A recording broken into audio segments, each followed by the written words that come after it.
इसको ऑप्शन देना है। अगर तू एक बार ढंग से,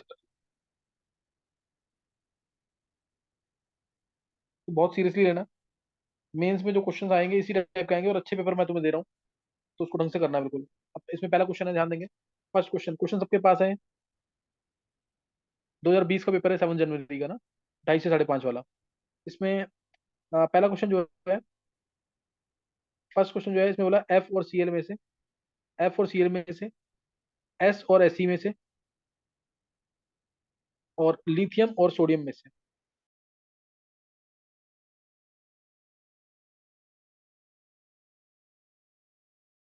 साइज छोटा है, लिथियम सोडियम में लिथियम की ज्यादा है, इसके अकॉर्डिंग आंसर चेक कर लेंगे, सीएल, एस और L I. Second question, second question, redox, redox reaction among the following है, जैसे combination of nitrogen with dioxygen. बहुत हाई टेम्परेचर पर रिएक्शन होती है, मैंने बता रखा है। नॉर्मल कंडीशन में नो रिएक्शन, 2NO। तो एन की स्टेट यहाँ पे जीरो थी, एन की स्टेट यहाँ जीरो थी, यहाँ +2 हो गई है। ओ की स्टेट यहाँ जीरो थी, यहाँ -2 हो गई।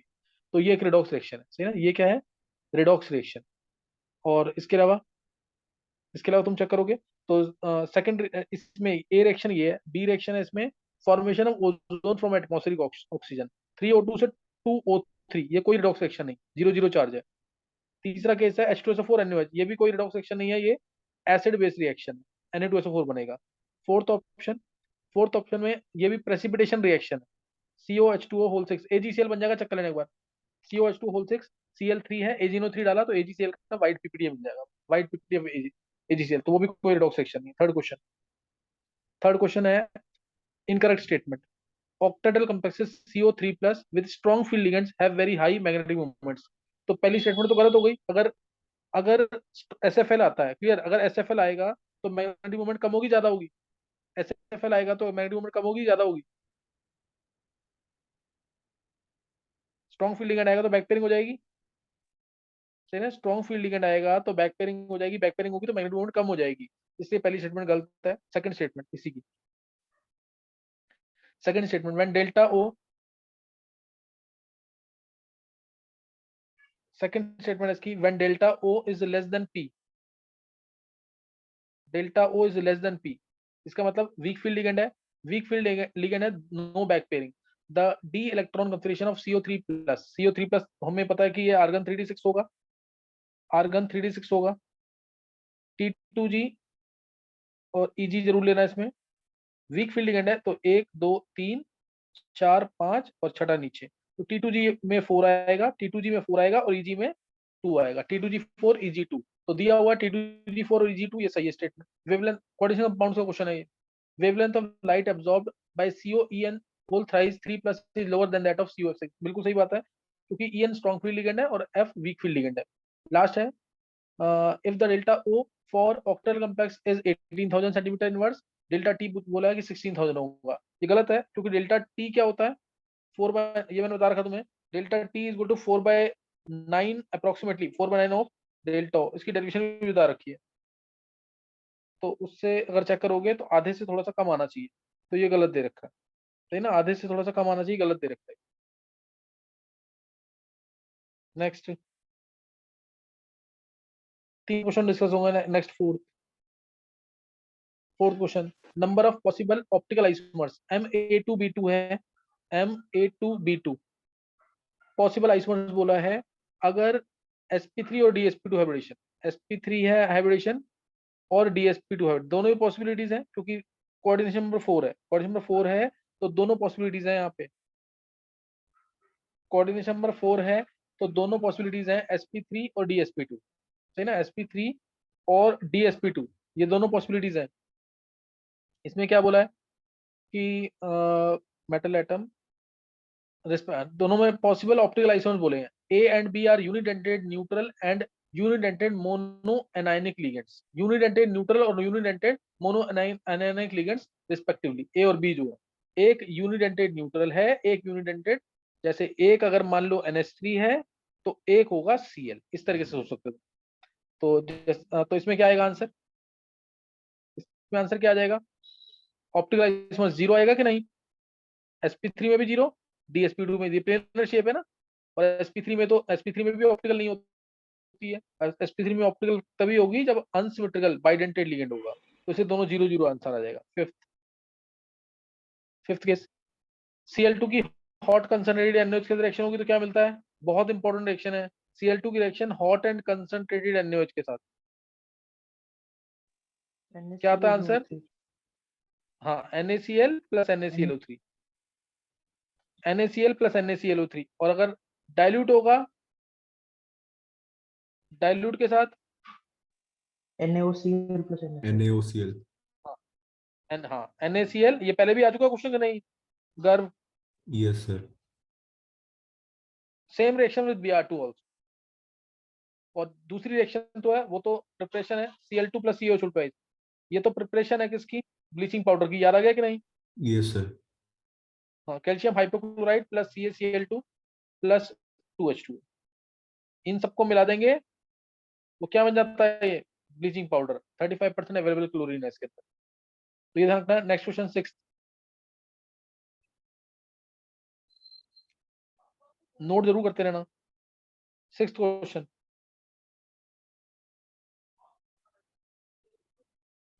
सर अगर CA वाला कंसंट्रेट हो तो वेदांत बोल दोबारा। फिर उसमें COH होल ट्वाइस डाइल्यूट है तो CaOCl होल ट्वाइस बना है, तो अगर लेकिन अगर वो कंसंट्रेट हो तो वेदांत इसकी ना रिएक्शन अगर कभी देगा ना तो कंसंट्रेट वर्ड प्रॉपर लिखेगा, नहीं तो इसकी रिएक्शन ही नहीं कोई इस टाइप। इसकी नहीं सर, जैसे कंसंट्रेटेड NaCl में भी तो NaOCl बनता है, उसके बाद वो ऑक्सीडाइज हो जाता है, तो इसमें भी ऐसा ऑक्सीडाइज होगा क्या? कौन कौन ऑक्सीडाइज होगा वेदांत? किसमें कह रहा है? नहीं सर, जैसे NaCl की हॉट कंसंट्रेटर से करवाते हैं तो वो सबसे पहले तो NaOCl बनाता है, उसके बाद NaOCl ऑक्सीडाइज होकर NaClO3 बना देता है, तो ऐसा हाँ, इसमें भी होगा क्या अगर मैं हॉट कंसंट्रेटर लूँ तो? इसमें CLA मतलब तू ये कह रहा है कि इसमें CaClO3 होल ट्वाइस बन जाए? Whole thrice whole twice, yes sir. Whole CO3 whole twice, yes sir, ये बन सकता है हॉट वेदांत कंसंट्रेटर। नहीं नहीं वेदांत, इसकी रिएक्शन ही नहीं कोई COH होल ट्वाइस के साथ। अच्छा ठीक ठीक है सर। हाँ, Cl2 की इसके साथ ना यही रिएक्शन है CaOCl होल ट्वाइस, लेकिन इसमें मेंशन भी नहीं है, कुछ किया है इसने। इससे वो एक ऑप्शन दे रखा था इसलिए पूछ रहा था।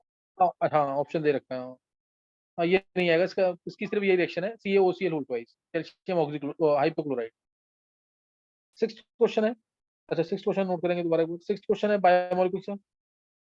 बायोमोलिक्यूल्स का क्वेश्चन है ये, which the following statement is correct? Gluconic acid can form cyclic, gluconic acid cycle, gluconic acid ये होता है।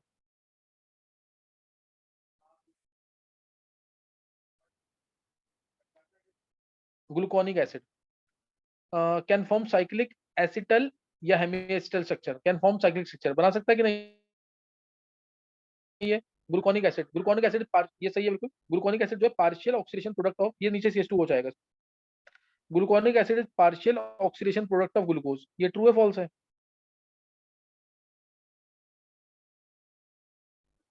इसमें पार्शियल ऑक्सीडेशन होगा तो क्या मिल जाएगा? ब्रोमीन वाटर से या टॉलरेंस रेजेंट से या फेलिंग सॉल्यूशन से, तो ये मिल जाएगा ग्लूकोनिक एसिड। तो सेकंड स्टेटमेंट तो ट्रू है ही। फिर gluconic acid is obtained by oxidation of glucose with concentrated HNO,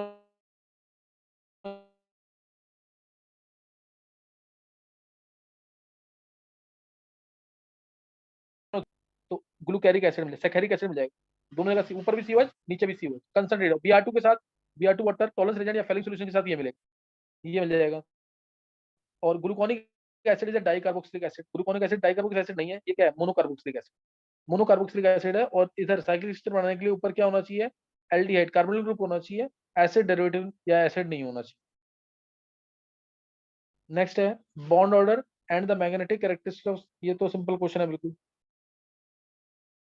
7th question, bond order and magnetic movement for cyanide ion Cn negative. Bond order इसका 3 होता है, टोटल इलेक्ट्रॉन्स चेक कर सकते हो 14 है, total electrons 14 is bond order 3 होगा, और सारे इलेक्ट्रॉन्स पेयर्ड होंगे इसलिए डायमैग्नेटिक होगा, तो आंसर आ जाएगा 3 और diamagnetic. 8th question, 8th question है, एक बार सबके पास क्वेश्चन है ना इसमें?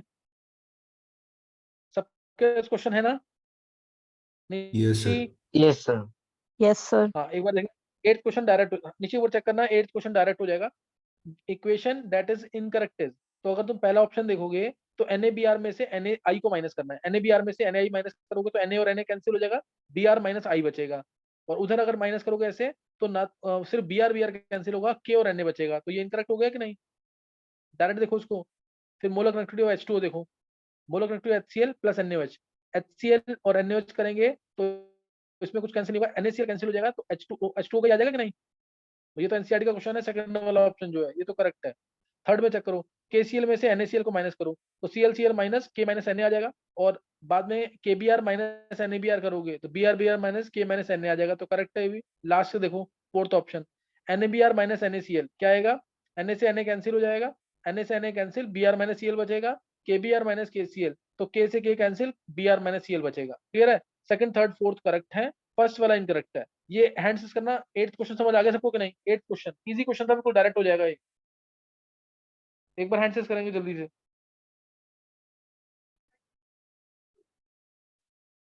मनन, निकिता, अच्छा ये चीज क्या अर्शी, थी? ये इलेक्ट्रोकेमिस्ट्री है चैप्टर। मनन, निकिता, अर्शी, ओके। तान्या, जिया, आन्या, हितेश, मयंक, सिद्धि, गर्व, वेदांत, ध्वनि, कृष्णा, निशी, हिमांग, ये अक्षत, अक्षिता समझ नहीं आया ये इजी क्वेश्चन है, समझ आना चाहिए। अक्षिता आगे समझ। क्रिश तेरे को समझ नहीं आया क्रिश? ये वैसे भी बाद में तुम्हारे चैप्टर जब होगा ना, तो अभी तुमने किया नहीं चैप्टर, ये तब क्लियर हो जाएगा तुम्हें। बहुत इजी चीज है। और अभी मैंने कहा सिंपल तरीके से सोचो उसको। NaBr माइनस NaI है तो Na से Na cancel, Br minus I बचेगा। KBr माइनस NaBr, Br से Br cancel, K minus Na बचेगा। ऐसे करके सोच लो अभी सिंपल। 9th क्वेश्चन देखो। 9th क्वेश्चन, 9th क्वेश्चन में अगर हम एसिटिक एनहाइड्राइड डालेंगे, NH2 है, CH3 है, एसिटिक एनहाइड्राइड डालोगे तो NHCOCH3 मिल जाएगा, NHCOCH3 आ जाएगा, नीचे आएगा CH3, और Br2 डालेंगे अगर एसिटिक एसिड में तो NH जो है एक्टिवेटिंग ग्रुप है, CH3 भी एक्टिवेटिंग है, NH ज्यादा एक्टिवेटिंग है, इसलिए NH के ऑर्थो पे Br आ जाएगा। NH के ऑर्थो पे क्या आ जाएगा? Br, क्योंकि लोन पेयर है ना, प्लस आर इफेक्ट है इसका। CH3 का हाइपरकंजुगेशन, CH3 का हाइपरकंजुगेशन। नेक्स्ट, ये भी बहुत इजी क्वेश्चन है, थियोरेटिकल क्वेश्चन है। टू ओपन बीकर्स हैं containing a solvent and the other containing a mixture of that solvent with a non-volatile solute are together sealed in a container। ये इस तरीके से कुछ, ये सील्ड कर रखे कंटेनर के अंदर किसी, एक जगह सॉल्वेंट है, एक जगह सॉल्यूशन है। ये सॉल्यूशन मान लो, ये सॉल्वेंट है, तो इसलिए क्या होगा, इधर से सॉल्वेंट एस्केप करके इधर जल्दी आएगा। क्यों? सॉल्वेंट का वेपर प्रेशर ज्यादा होता है, तो इससे सॉल्यूशन का वेट क्या हो जाएगा? बढ़ जाएगा। वॉल्यूम लिखा ना, volume of the solvent solution will increase and the volume of solvent decrease. C option check कर लो, इजी क्वेश्चन है बिल्कुल ये। 11th क्वेश्चन किसको ध्यान है, मैंने क्लास में डिस्कस किया हुआ 11th क्वेश्चन। यस सर, आपने कराया था। हाँ, ये वही क्वेश्चन है सेम। मैं फिर भी एक बार जल्दी से बता देता हूँ तुम्हें। Chromatography column packed with silica gel, silica gel present है। सिलिका जेल क्या है? एड्सॉर्बेंट। ये कुछ ऐसे मैंने बताया था, जल्दी से देखेंगे थोड़ा, ये मैंने क्लास में करा रखा है। ये यहाँ पे स्टॉप कॉक लगा रखा है, ये स्टॉप कॉक लगा रखा है, और इधर ये कंटेन वेसल है जहाँ पे कलेक्शन होगा। यहाँ पे एड्सॉर्बेंट है, यहाँ पे कोई भी एड्सॉर्बेंट है, coconut charcoal, silica gel generally लेते हैं, यहाँ पे एड्सॉर्बेंट है सिलिका जेल वगैरह। और यहाँ पे रखा हुआ है कंपोनेंट, कंपोनेंट जिसको मैंने सेपरेट करना है। सेपरेट करना है किसको? एसिटोफिनॉन को, एसिटोफिनॉन को सेपरेट करना है, एसिटानिलाइड को सेपरेट करना है, एनिलीन को सेपरेट करना है। सबसे ज्यादा पोलर एसिटोफिनॉन है, डाइपोलर इसकी सबसे ज्यादा होती है, पाई बॉन्ड के इलेक्ट्रॉन आसानी से शिफ्ट होंगे ऊपर की तरफ। सेकंड नंबर पे NHCOCH3, क्योंकि इसमें भी पाई बॉन्ड है। लास्ट वाले में लोन पेयर है, लोन पेयर है, कोई पाई बॉन्ड नहीं है, CO की तरह कोई बहुत एक्टिव ग्रुप नहीं है इसलिए, तो उसकी डाइपोल बॉन्ड सबसे कम है। ऊपर से हम डाल रहे हैं सॉल्वेंट, ऊपर से हम क्या डाल रहे हैं? सॉल्वेंट। सॉल्वेंट है पोलर, और सॉल्वेंट लिया है हमने कौन सा वाला? ग्रेडियंट वाला है, आइसोक्रेटिक है। सॉल्वेंट कौन सा है? ग्रेडियंट वाला, यानी 20:80 इथाइल एसिड ज्यादा है यहाँ पे, यानी इसका मतलब पोलर सॉल्वेंट ज्यादा है। तो पोलर सॉल्वेंट अगर ज्यादा है तो पोलर वाला जो कंपोनेंट होगा सबसे, उसको तेजी से वो नीचे लेके आ जाएगा। पोलर सबसे ज्यादा कौन सा है? Polar solvent. और पोलर जो ग्रुप होगा, लाइट डिसॉल्व लाइक होता है, सॉल्वेंट के अंदर जो जल्दी डिसॉल्व करेगा वो तेजी से नीचे आ जाएगा, तो जो एसिडोफिनोन है वो सबसे ज्यादा पोलर है, इसलिए पोलर सॉल्वेंट के साथ जैसे ही सॉल्वेंट नीचे आएगा तो कंपोनेंट में से पोलर सॉल्वेंट को यानी एसिडोफिनोन को तेजी से ले आएगा, फिर सेकंड पोलर को, फिर थर्ड पोलर को, इस तरह से सेपरेट हो जाएंगे। क्लियर हो गया कि नहीं? तो इसका आंसर चेक करोगे तो सेकंड आंसर आ जाएगा। ये कर ध्यान है, सेम क्वेश्चन कराया था बिल्कुल क्लास में। Yes sir. हाँ, तो वही सेम क्वेश्चन है बिल्कुल, एक हिंट दिया है अभी। फिर consider the following reactions, benzene में क्लोरोबेंजीन डालेंगे तो क्या करेक्ट होगा, इनकरेक्ट होगा? ये करेक्ट है कि इनकरेक्ट है? बेंजीन में क्लोरोबेंजीन रिएक्शन ही नहीं होगी क्योंकि क्लोरोबेंजीन रेजोनेंस स्टेबलाइज्ड है। बेंजीन में Cl2 डालेंगे, एनहाइड्रस AlCl3 पदार्थ में, ये सेम मिलता है। एनसीईआरटी में दे रखा है, चेक कर लेना एक बार। एनसीईआरटी हाइड्रोकार्बन में दे रखा है, एक बार चेक करना जरूर। थर्ड है बेंजीन में CH2 bond CH vinyl chloride डालेंगे, नो रिएक्शन, क्योंकि विनाइल क्लोराइड भी रेजोनेंस स्टेबलाइज्ड है, बॉन्ड टूटेगा नहीं इसका। ये रेजोनेंस स्टेबलाइज्ड है ना, बॉन्ड टूटेगा नहीं, CCl बॉन्ड। और लास्ट वाला एलाइल क्लोराइड डालेंगे तो एलाइल बेंजीन आ जाएगा। एलाइल क्लोराइड डालेंगे तो क्या आ जाएगा? Allyl benzene. तो इससे बी और डी करेक्ट है, बाकी ए और सी रॉन्ग है। क्लियर होगा कि नहीं है?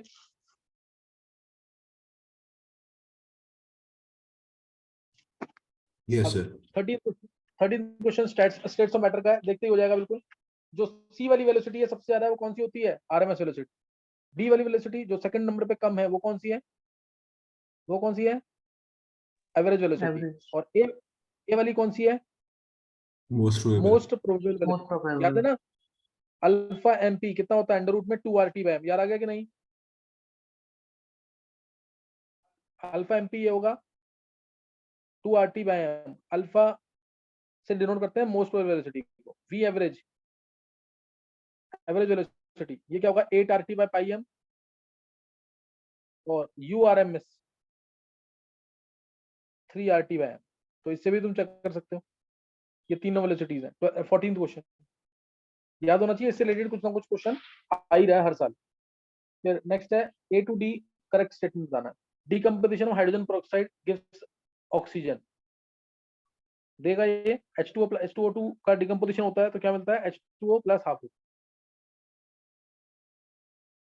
और इसीलिए हम H2O2 के अंदर फॉस्फोरिक एसिड डाल के रखते हैं या ग्लिसरीन डाल के रखते हैं ताकि ये डिकम्पोज ना करे, वो उसके डिकम्पोजिशन को प्रिवेंट करता है, नेगेटिव कैटलिस्ट की तरह काम करता है।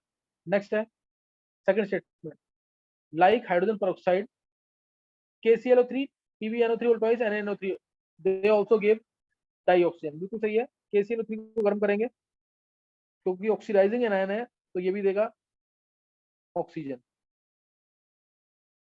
PbNO3 नाइट्रेट जो होते हैं गर्म करने पर ऑक्सीजन देते हैं। PbO ये याद है, लिथार्ज नाम था इसका, येलो और रेड दोनों में लिखवाया था, प्लस 2NO2 प्लस O2। और NaNO3 एक ऐसा था क्योंकि सोडियम बड़ा होता है इसलिए ये ऑक्साइड नहीं देता है, ऑक्साइड देता है तो 1100 डिग्री सेल्सियस पे देता है सोडियम नाइट्राइट प्लस हाफ। तो इसमें भी ऑक्सीजन मिल जाएगा। ये कब टूटेगा?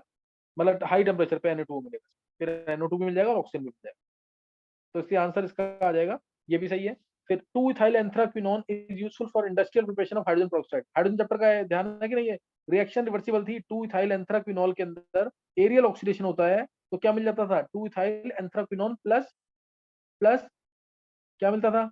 H2O2 की प्रिपरेशन थी ना ये, और रिवर्स रिएक्शन भी होती थी, इसलिए रिवर्स रिएक्शन पूछी है इसके अंदर, तो ये भी ट्रू है। हाइड्रोजन चैप्टर की रिएक्शन है, चेक कर लेना प्रिपरेशन ऑफ हाइड्रोजन पेरोक्साइड के अंदर। फिर hydrogen peroxide is use for the manufacturing of sodium perborate. बिल्कुल सही है ये भी। हाई क्वालिटी डिटर्जेंट चाहिए होंगे तो प्रिपरेशन में यूज होता है, हाई क्वालिटी डिटर्जेंट की प्रिपरेशन में ये यूज होता है। नेक्स्ट क्वेश्चन लिखेंगे। नेक्स्ट क्वेश्चन 15 क्वेश्चन देखेंगे। CH3 CH2 CH2Br plus Z minus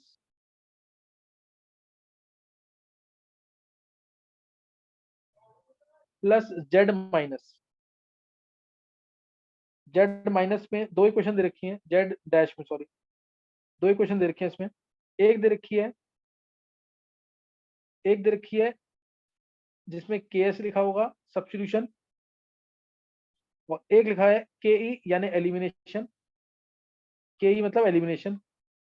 और आंसर दे रखा है CH3 CH2Z जब सब्स्टिट्यूशन हुआ है, और एलिमिनेशन में CH3 CH double bond CH2 जब एलिमिनेशन हुआ है, ये दे रखा है। अब इसने बोला है Z माइनस जो है ये क्या क्या हो सकता है? जेड माइनस क्या क्या क्या क्या हो सकता है, ये है C2H5O माइनस हो सकता है, या फिर बल्कि न्यूक्लियोफाइल या बेस कह लो, ये हो सकता है, इन दोनों में से कोई एक। जेड माइनस जो है इसको ए माना हुआ है, इसको बी माना हुआ है, एक को ए और एक को बी। तो इसमें क्या आएगा, सब्स्टिट्यूशन करेंगे, अगर अगर सब्स्टिट्यूशन करते हैं तो ये मिल रहा है। किससे सब्स्टिट्यूशन होगा, इससे सब्स्टिट्यूशन होगा, और ये बल्कि है क्योंकि, तो इससे एलिमिनेशन होगा, इससे एलिमिनेशन होगा। म्यू इसने बोल दिया, म्यू इसने बोला वो है हमारा KS/KE। तो जब ए होगा तो KS/KE ज्यादा होगा, क्योंकि सब्स्टिट्यूशन ज्यादा होगा, सब्स्टिट्यूशन का रेट ज्यादा, सब्स्टिट्यूशन का रेट कांस्टेंट ज्यादा होगा। तो म्यू जो है ए के केस में बड़ा होगा देन म्यू बी, क्योंकि बल्कि बेस नहीं है ना, ये तो क्या प्रेफर करेगा, सब्स्टिट्यूशन। ये क्या प्रेफर करेगा, एलिमिनेशन। तो mu A is greater than mu B, ये तुम्हें ध्यान था, mu A is greater than mu B. और एलिमिनेशन के केस में इसके साथ जो बी के केस में एलिमिनेशन ज्यादा होगा, इसलिए तुम सी ऑप्शन चेक कर लो। सी ऑप्शन थर्ड ऑप्शन है, थर्ड ऑप्शन है ना, हाँ थर्ड ऑप्शन, ये करेक्ट। समझ आ गया सबको कि नहीं, ये 15 क्वेश्चन। अच्छा एक बार हैंडसेस करना है जिसको 15 क्वेश्चन तक समझ आ गया जल्दी से, जिसको 15 क्वेश्चन तक समझ आ गया, फिर 10 क्वेश्चन और रह जाएंगे।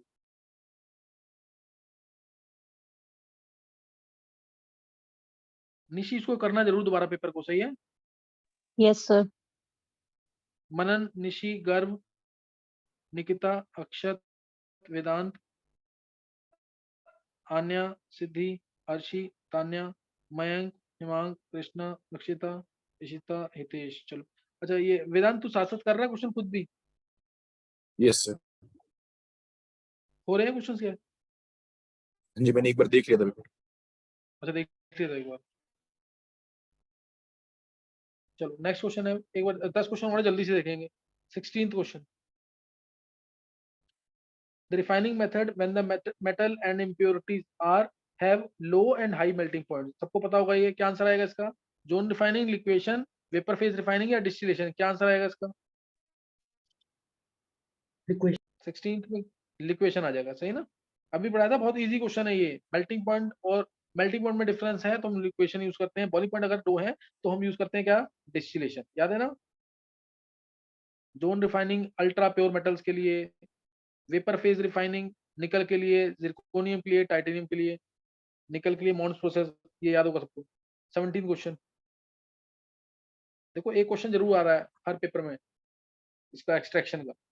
The correct order of stability for the following alkoxides. Easy question है बिल्कुल। पहले में कोई भी स्टेबलाइजिंग फैक्टर नहीं है, O माइनस है, इसको NO2 का सिर्फ माइनस आई स्टेबलाइज करेगा। दूसरे वाले क्वेश्चन में, दूसरे वाले में बी पार्ट में, इसमें जो है NO2 तो स्टेबलाइज नहीं करेगा, NO2 का सिर्फ माइनस आई लगेगा, लेकिन रेजोनेंस हो रही है इससे, तो कुछ स्टेबलाइजेशन इसको मिल जाएगा। और तीसरे वाले केस में NO2 जो है इसका माइनस आर काम करेगा, ये ऐसे है ना। तो इधर NO2 का क्या काम कर देगा, माइनस आर, तो इसलिए सबसे ज्यादा स्टेबल यही आएगा, सबसे ज्यादा स्टेबल ये आ जाएगा इसके अंदर, क्योंकि इसका माइनस आर काम कर रहा है इसमें। ये क्लियर है कि नहीं, इसका माइनस आर काम करेगा, ये इलेक्ट्रॉन इधर, ये इलेक्ट्रॉन इधर, ये इलेक्ट्रॉन इधर, इस तरीके से, सही ना। तो यस इसलिए सर। सबसे ज्यादा स्टेबल सी होगा, सी होगा, फिर बी होगा, फिर ए होगा, सी फिर बी फिर ए। 18th क्वेश्चन, 18th क्वेश्चन में आएगा, ammonia released on quantitative reaction of 0.6 gram urea with sodium hydroxide. Urea की रिएक्शन हो रही है, यूरिया NH2CONH2, इसकी रिएक्शन हो रही है किसके साथ, इसकी रिएक्शन हो रही है सोडियम हाइड्रोक्साइड के साथ, NaOH के साथ, NaOH के रिएक्शन हो रही है, तो मिलेगा 2NH3, 2NH3 मिल जाएगा। और इसकी रिएक्शन कराई है फिर हमने sodium hydroxide, can be neutralised by HCl दे रखा है हर जगह, कैन बी न्यूट्रलाइज्ड बाय, तो NH2CONH2 0.6 ग्राम था, 0.6 ग्राम में यानी 0.6/60 यानी 0.01 मोल हो गया, ये 0.01 मोल, तो ये आ जाएगा 0.02 मोल। तो तुम चेक कर लो 0.02 मोल आए, तो 0.02 मोल कहाँ पे बन रहा है HCl, पहले में 0.01 है, दूसरे में ये तो पॉइंट 08 आ जाएगा, ये भी नहीं होगा। तीसरे में देखो 100 into 0.2 normal, 100 into 0.2 normal by 100 into 0.2 divide by 1000 करोगे तो 0.02, यानी सी ऑप्शन आ जाएगा। 19th क्वेश्चन, 19th क्वेश्चन देखेंगे।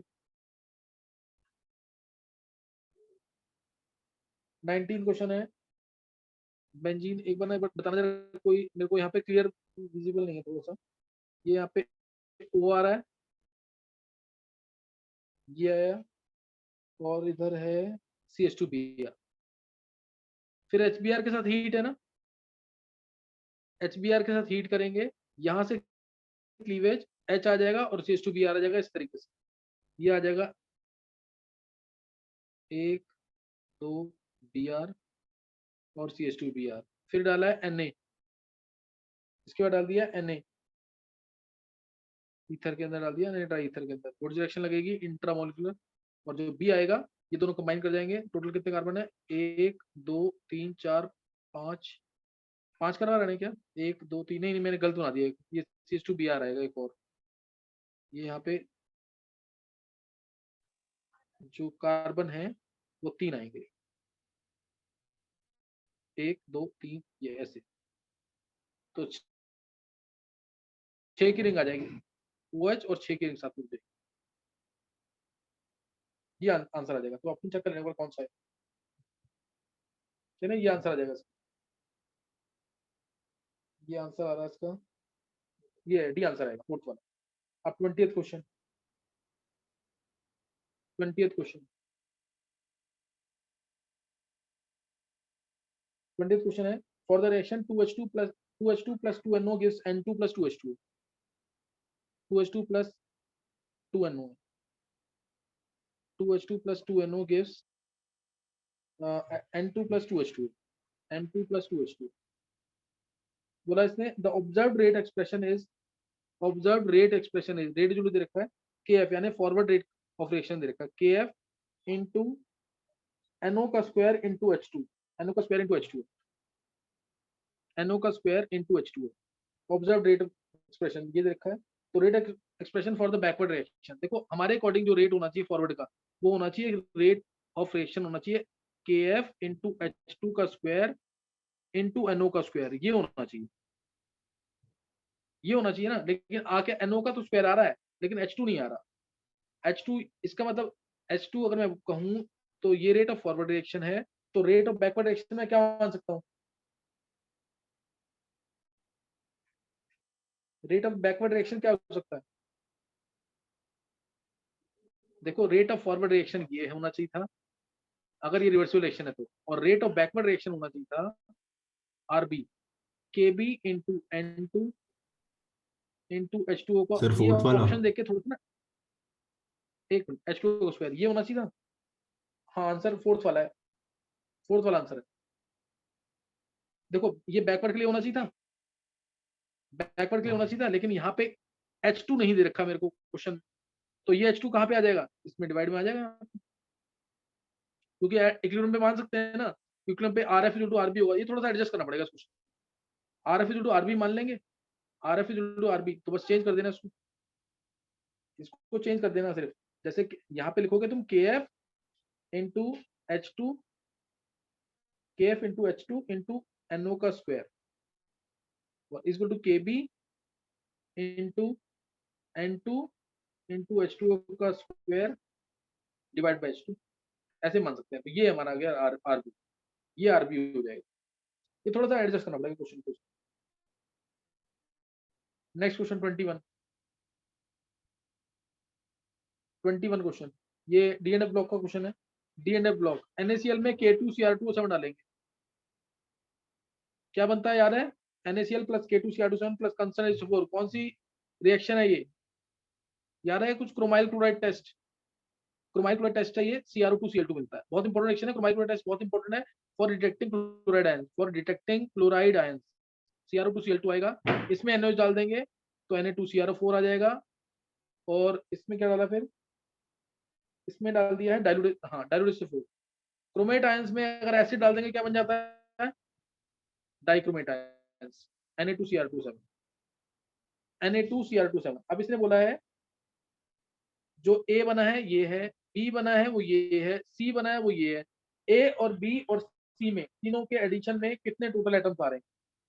A B C के टोटल नंबर ऑफ एटम्स, हाँ ये दोनों सबको ऐड कर देंगे तो 18 आंसर आ जाएगा। सबको ऐड करेंगे और सारी बहुत कॉमन रिएक्शन है, जरूर कर लेना, 18 आ जाएंगे। तो रिएक्शन देखो किस तरह से पूछिए, इंटीजर टाइप। ये आ जाएगा आंसर। नेक्स्ट क्वेश्चन है 22 3 ग्राम ऑफ एसिटिक एसिड, ये तो थोड़ा सा कैलकुलेशन वाला क्वेश्चन है। 3 ग्राम एसिटिक एसिड है, 3 ग्राम एसिटिक एसिड,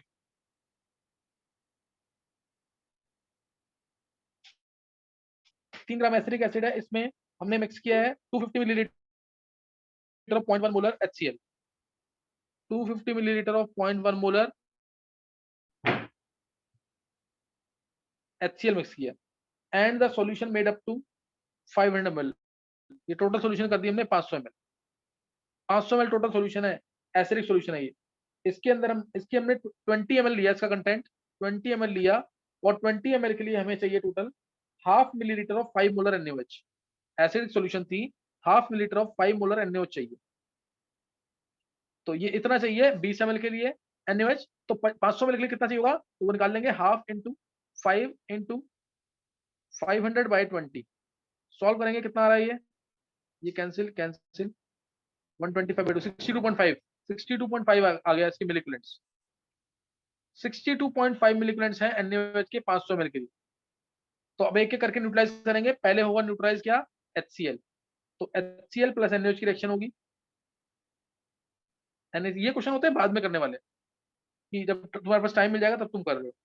HCl कितना है 250 into 0.1 25, NaOH कितना है, NaOH 62.5, ये हो जाएगा खत्म, ये जीरो, ये बचेगा 37.5, ये 0 ये आ जाएगा 25 और 25, दोनों 25 आ जाएंगे, इससे कोई मतलब नहीं है, दोनों न्यूट्रल है।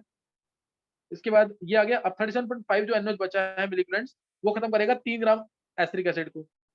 एसिटिक एसिड के मिलीकुलेंट कितने होंगे, यानी कि का क्वेश्चन है, 3 by mass by equivalent weight इसका 60 into 1000, तो किया जाएगा 50 मिलीकुलेंट्स, सॉल्व कर लेना 50 आ जाएगा, बहुत इजी है, 3/20 1/20 आया तो 50 आ जाएगा। और ये NaOH है कितना 37.5, ये 37.5 है, तो ये यहाँ पे 0 हो गया, ये 12.5 बचेगा, ये CH3CONA, ये 37.5 बनेगा, तो बस अब ये बन गया वीक एसिड और साथ में से कंजुगेट बेस, वीक एसिड और साथ में कंजुगेट बेस, तो पीएच आ जाएगा pKa, pKa कितना है, pKa दे रखा होगा तुम्हें इसके अंदर, pKa दे रखा है, हाँ ये दे रखा, pKa देखा है 4.75, 7. ये बफर बन गया acidic buffer, plus log of salt है 37.5 मिलीकुलेंट्स, डिवाइड बाय टोटल वॉल्यूम से डिवाइड करेंगे कैंसिल हो जाएगा बाय 12.5, तो ये 3 आ गया सीधा, लॉग 3 होता है 0.48, तो 4.75 प्लस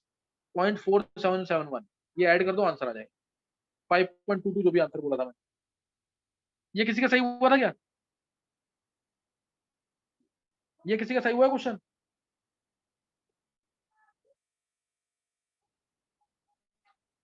देखो अभी मैंने 22 क्वेश्चन डिस्कस किए हैं, इन क्वेश्चंस को दोबारा जरूर करना, कोई डाउट है तो पूछ लेना दोबारा, लेकिन ये क्वेश्चन करने पड़ेंगे।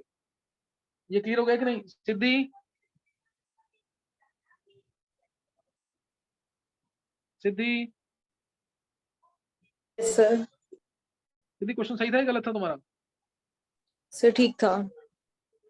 ठीक है चलो सही है।